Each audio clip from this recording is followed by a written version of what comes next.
இப்போ நாங்கெல்லாம் டூர் போன காலத்தில் குற்றாலத்தில் நாங்கள் இறங்கினோம்னா ஒரு நாளும் லோக்கல் ஆட்கள் உள்ளூர்காரன் குற்றாலத்தில் மெயினருவியில் குளிச்சது கிடையாது.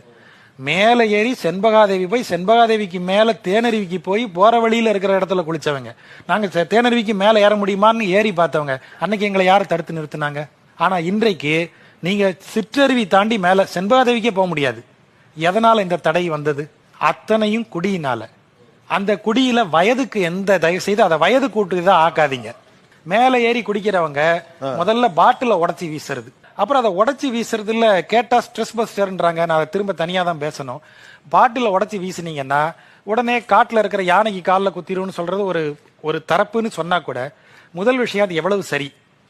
உங்களுக்கு அந்த இயற்கையை அதை அழிப்பதில்லை, அதனுடைய சமநிலை குலைவை நம்ம செய்யறோங்கிற ஒரு பொறுப்புணர்வு இல்லாதவங்க அந்த இடத்துக்குள்ள போக கூடாது. குடிச்சிட்டு போற இடமா அது? அங்க சரியான